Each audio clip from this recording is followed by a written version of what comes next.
ನಮಸ್ಕಾರ. ಬದುಕಬೇಕು ಅನ್ನೋ ಆಸೆ ಎಲ್ಲರಿಗೂ ಇರುತ್ತೆ ಅಲ್ವಾ?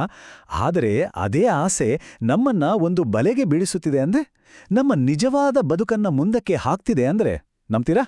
ಬನ್ನಿ, ಬದುಕುವ ಬಯಕೆಯ ಹಿಂದಿನ ಈ ವಿಚಿತ್ರ ಸತ್ಯ ಏನು ಅಂತ ಇವತ್ತು ಅರ್ಥ ಮಾಡಿಕೊಳ್ಳೋಣ. ಸರಿ, ನೇರವಾಗಿ ವಿಷಯಕ್ಕೆ ಬರೋಣ. ನೋಡಿ, ಈ ಮಾತು ಕೇಳಿದ ತಕ್ಷಣ ಶಾಕ್ ಆಗುತ್ತೆ. ಬದುಕುವ ಬಯಕೆ ಅಂದ್ರೆ ಜೀವನವನ್ನು ಮುಂದೂಡುವುದು. ಏನು ಇದು? ಒಂದು ನಿಮಿಷ, ಬದುಕಬೇಕು ಅನ್ನೋ ಆಸೆನೇ ಇಲ್ಲ ಅಂದ್ರೆ ಮತ್ತೆ ಬದುಕೋಡು ಹೇಗೆ? ಇದು ನಮ್ಮ ಸಾಮಾನ್ಯ ಯೋಚನಾ ಲಹರಿಯನ್ನೇ ತಲೆ ಕೆಳಗು ಮಾಡುತ್ತೆ. ಹಾಗಾದ್ರೆ ಇದರ ನಿಜವಾದ ಅರ್ಥವಾದ್ರೋ ಏನು? ಹೌದು, ಇದೇ ಪ್ರಶ್ನೆ ತಾನೇ ನಮ್ಮ ತಲೆಗೆ ಬರೋದು. ವಿಲ್ ಟು ಲಿವ್ ಅಥವಾ ಬದುಕುವ ಇಚ್ಛಾಶಕ್ತಿ ಇದ್ರೇನೆ ಏನಾದ್ರೂ ಸಾಧಿಸೋಕೆ ಸಾಧ್ಯ ಅಂತಲ್ವಾ ನಾವು ನಂಬಿರೋದು. ಹಾಗಿದ್ಮೇಲೆ ಅದನ್ನೇ ಯಾಕೆ ಇಲ್ಲಿ ಪ್ರಶ್ನೆ ಮಾಡಲಾಗ್ತಿದೆ? ಬನ್ನಿ, ಇದರ ಹಿಂದಿನ ಸಂಘರ್ಷವನ್ನು ಸ್ವಲ್ಪ ಬಿಡಿಸಿ ನೋಡೋಣ. ಸರಿ, ಹಾಗಾದ್ರೆ ಮೊದಲನೇದಾಗಿ ಈ ಬದುಕುವ ಬಯಕೆ ಅಂದ್ರೆ ಏನು ಅಂತ ಸರಿಯಾಗಿ ಅರ್ಥ ಮಾಡ್ಕೊಳ್ಳೋಣ. ಯಾಕಂದ್ರೆ ನಾವು ಅನ್ಕೊಂಡಾಗೆ ಇದೊಂದು ಒಳ್ಳೆ ಗುಣ ಅಲ್ಲ, ಬದಲಿಗೆ ಇದೇ ನಮ್ಮ ಜೀವನದ ಬಹುದೊಡ್ಡ ಸಮಸ್ಯೆಯ ಮೂಲವಾಗಿರಬಹುದು ಅಂತ ಈ ತತ್ವ ಹೇಳುತ್ತೆ. ನೋಡಿ, ಇಲ್ಲಿ ಬದುಕುವ ಬಯಕೆ ಅಂದ್ರೆ ನಾನು 100 ವರ್ಷ ಬದುಕಬೇಕು ಅನ್ನೋ ಆಸೆ ಅಲ್ಲ.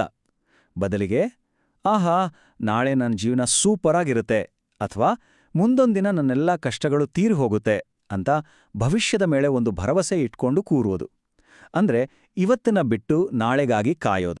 ಅಂದ್ರೆ ವಿಷಯ ಇಷ್ಟೇ, ನಾವು ನಿಜವಾಗಿಯೂ ಬದುಕಬೇಕು ಅಂತ ಬಯಸ್ತಿಲ್ಲ.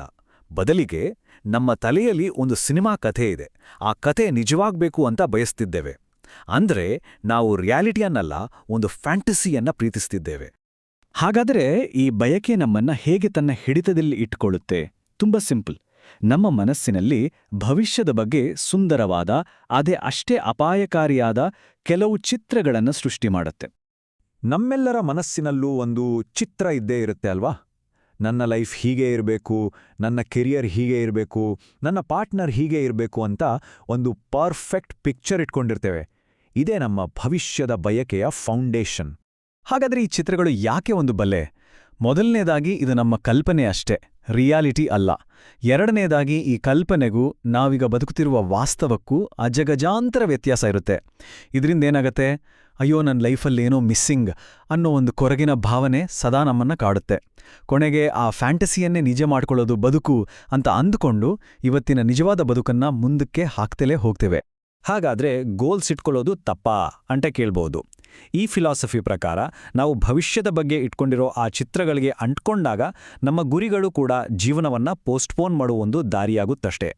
ಈ ಕಂಪ್ಯಾರಿಸನ್ ನೋಡಿ, ಎಷ್ಟು ಕ್ಲಿಯರ್ ಆಗಿದೆ. ಗುರಿ ಅನ್ನೋದು ನಮ್ಮ ಇಮ್ಯಾಜಿನೇಷನ್, ಅದು ಫ್ಯೂಚರ್ನಲ್ಲಿದೆ. ಆದರೆ ಲೈಫ್ ಅನ್ನೋದು ರಿಯಾಲಿಟಿ, ಅದು ಇಲ್ಲೇ ಈಗ ನಮ್ಮ ಕಣ್ಣು ಮುಂದಿದೆ. ಗುರಿ ತಲುಪೋಕೆ ನಾವು ಕಾಯಬೇಕು, ಆದರೆ ಬದುಕೋಕೆ ಈ ಕ್ಷಣದಲ್ಲಿ ಪ್ರೆಸೆಂಟ್ ಇರಬೇಕು ಅಷ್ಟೇ. ಸಿಂಪಲ್ಲಾಗಿ ಹೇಳೋದಾದ್ರೆ, ಗುರಿಗಳು ನಮ್ಮ ತಲೆಯಲ್ಲಿದೆ, ಆದರೆ ಜೀವನ ನಮ್ಮ ಮುಂದೆ ಇದೆ. ದೊಡ್ಡ ದೊಡ್ಡ ಗೋಲ್ಸ್ ಬಗ್ಗೆ ಯೋಚನೆ ಮಾಡಿ ಖುಷಿ ಪಡ್ಬೋದು ಸರಿ, ಆದರೆ ಆ ಯೋಚನೆಯಲ್ಲೇ ಬದುಕೋಕ್ಕಾಗಲ್ಲ. ಬದುಕಿರೋದು ಇಲ್ಲೇ ಈಗ. ಹಾಗಾದ್ರೆ ಇದಕ್ಕೆ ಸೊಲ್ಯೂಷನ್ ಏನು? ಪರ್ಯಾಯದಾರಿ ಯಾವುದು?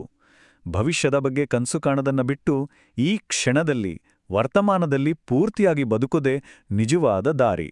ಇದನ್ನೇ ಈ ತತ್ವ ಪರ್ಯಾಯವಾಗಿ ನಮ್ಮ ಮುಂದಿಡುತ್ತೆ. ಅಂದ್ರೆ ಜೀವನ ಅಂದ್ರೆ ನಾವು ಫ್ಯೂಚರ್ನಲ್ಲಿ ಏನೋ ಸಾಧಿಸೋದು ಅಂತ ಅಲ್ಲ, ಅದು ಈಗ ಈ ಕ್ಷಣ ನಮ್ಮಿಂದ ಏನೋ ಕೇಳ್ತಿದೆ ಅನ್ನೋದು.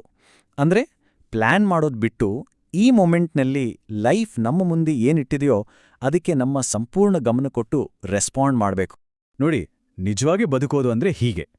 ಲೈಫು ನಮ್ಮುಂದೆ ಒಂದು ಪ್ರಶ್ನೆ ಅಥವಾ ಒಂದು ಪರಿಸ್ಥಿತಿಯನ್ನು ತಂದು ನಿಲ್ಸತ್ತೆ. ಅದಕ್ಕೆ ನಾವು ಪ್ಲ್ಯಾನ್ ಮಾಡೋದಲ್ಲ, ನಮ್ಮನ್ನು ನಾವು ಸಂಪೂರ್ಣವಾಗಿ ತೊಡಗಿಸ್ಕೊಂಡು ರೆಸ್ಪಾಂಡ್ ಮಾಡಬೇಕು. ಹಾಗೆ ಮಾಡಿದಾಗ ಆ ಕ್ಷಣದಲ್ಲೇ ಒಂದು ಪರಿಪೂರ್ಣತೆ, ಒಂದು ತೃಪ್ತಿ ಸಿಗತ್ತೆ. ನಾಳೆಗಾಗಿ ಕಾಯೋ ಅವಶ್ಯಕತೆನೇ ಬರಲ್ಲ. ಈ ಮಾತು ಕೇಳಿ ಎಷ್ಟು ಪವರ್ಫುಲ್ ಆಗಿದೆ. ಈ ಮಾತುಕತೆ ಆದ್ಮೇಲೆ ಏನಾಗುತ್ತೋ ಗೊತ್ತಿಲ್ಲ, ನಾನು ಸತ್ರೆ ತೃಪ್ತನಾಗಿಯೇ ಸಾಯ್ತೇನೆ. ವಾವ್! ಅಂದ್ರೆ ಪ್ರತಿ ಕ್ಷಣದಲ್ಲೂ ನಮ್ಮನ್ನು ನಾವು ಪೂರ್ತಿಯಾಗಿ ತೊಡಗಿಸ್ಕೊಂಡ್ರೆ ಫ್ಯೂಚರ್ ಬಗ್ಗೆ ಚಿಂತನೆ ಇರಲ್ಲ, ಏನೋ ಕಳ್ಕೊಂಡೆ ಅನ್ನೋ ಭಾವನೆನೂ ಇರಲ್ಲ. ಆ ಕ್ಷಣವೇ ಒಂದು ಕಂಪ್ಲೀಟ್ ಲೈಫ್. ಸರಿ, ಹಾಗಾದ್ರೆ ಫೈನಲ್ ಆಗಿ ಇದರಿಂದ ನಾವು ಕಲಿಬೇಕಾದ ಪ್ರಾಕ್ಟಿಕಲ್ ಪಾಠ ಏನು? ನಿಜವಾಗಿ ಬದುಕೋದು ಹೇಗೆ? ತುಂಬಾ ಸಿಂಪಲ್. ನಮ್ಮ ತಲೆಯಲ್ಲಿರುವ ಭವಿಷ್ಯದ ಚಿತ್ರಗಳನ್ನ ಹರಿದು ಬಿಸಾಕ್ಬೇಕು ಅಂದ್ರೆ ಲೈಫ್ ಹೀಗೆ ಇರಬೇಕು ಅನ್ನೋ ಹಠ, ಆ ಫ್ಯಾಂಟಸಿಗಳನ್ನ ಬಿಟ್ಬಿಡ್ಬೇಕು. ಯಾಕಂದ್ರೆ ಅವೇ ನಮ್ಮ ಜೀವನವನ್ನ ಪೋಸ್ಟ್ಪೋನ್ ಮಾಡ್ತಿರೋದು. ಅವುಗಳನ್ನ ಬಿಟ್ರೆ ಮಾತ್ರ ನಾವು ವರ್ತಮಾನದಲ್ಲಿ ಬದುಕೋಕೆ ಸಾಧ್ಯ. ಹಾಗಾದ್ರೆ ಭವಿಷ್ಯದ ಕನಸುಗಳಲ್ಲಿ ಕಳೆದುಹೋಗೋದು ಬಿಟ್ಟು ಈ ಕ್ಷಣ, ರೈಟ್ ನಾವ್, ನಿಮ್ಮ ಜೀವನ ನಿಮ್ಮಿಂದ ಏನನ್ನು ಕೇಳ್ತಿದೆ? ಈ ಪ್ರಶ್ನೆಯ ಬಗ್ಗೆ ಒಮ್ಮೆ ಯೋಚನೆ ಮಾಡಿ. ಇದ್ರಲ್ಲೇ ನಿಜವಾದ ಬದುಕಿನ ಗುಟ್ಟಿರ್ಬಹುದು.